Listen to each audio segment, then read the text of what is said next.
So if you ever want to make like a backup copy of an email, we can do three different things. We can either print it out on paper, we can save it as an Outlook email file, or we can save it as an Adobe PDF.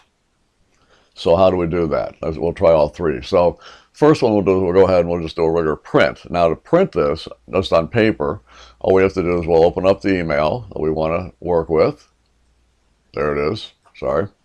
And we'll go ahead and click on to File, click on to Print, all right.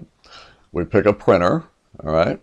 And then once we've done that, we go ahead and hit the print, and off it goes.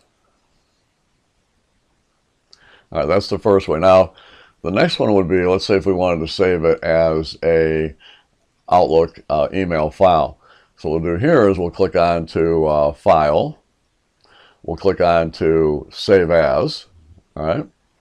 We'll pick our desktop as a destination, and we'll just leave the name that we've got there already for the subject. So we'll use that as the file name.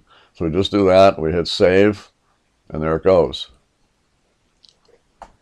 Now, if you want to see it, I'll just go ahead and close this up here. Get out of here.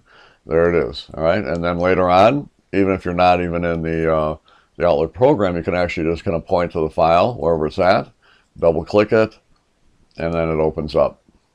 There it goes. So that's pretty cool.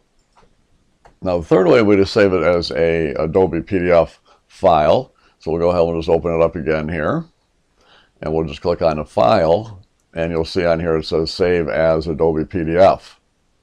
Click onto there, pick a destination for it, whatever name you want, hit Save, and off it goes.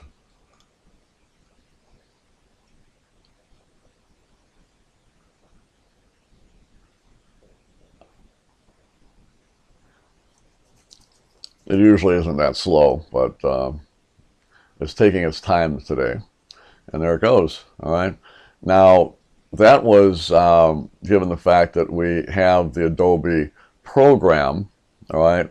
So what happens is that if you didn't have the Adobe program, could you still save it as a PDF? And you can, because Microsoft has a system as well to allow you to save it as a PDF without the need of the Adobe Acrobat program. Let me show you how that works. Let me just close this up here. All right. Let me just show you where you might go wrong doing it this way. If you click on the file, all right, and you go ahead and you do a Save As, all right, and you go over here and you say, okay, I'm going to go ahead and pick a destination, and then what you normally do is you go down here and you pick PDF. But in this case, for some reason, in Outlook, you don't see it there. Now, if you were in Word or Excel or anything like that, you would see the PDF choice down there. So what we have to do instead is bring the file up here, bring the email up, click on the file, and we would click on to print. All right. And in this case, then you go ahead and you change it to Microsoft print, or print to PDF like that. See? Then you go ahead and hit print, and then it would come up with this screen. Of course, then you'd pick the destination, you give it whatever name you want to give it, and then you go ahead and hit save, and there we go. And that's how you do it. So that's how you make backup copies of your email message, either on paper, on a PDF, or as an Outlook email file. Now there is a fourth way, and that would be just to put the email or a copy of the email itself into maybe another folder, all right?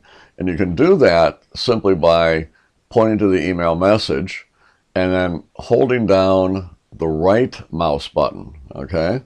So you hold on the right mouse button and you drag it to whatever folder you want to put it into. I'm just going to use the archive for now, but it could be any folder that you created. And you would just go and drag it right to there, let go of the mouse button, and then you'd specify, oh yeah, I want to make a copy of it. So not only will it be there, it's also going to be in the archive as well, as you can see. So it's pretty slick. So I appreciate you watching the video. Hope you learned a little bit. Take care.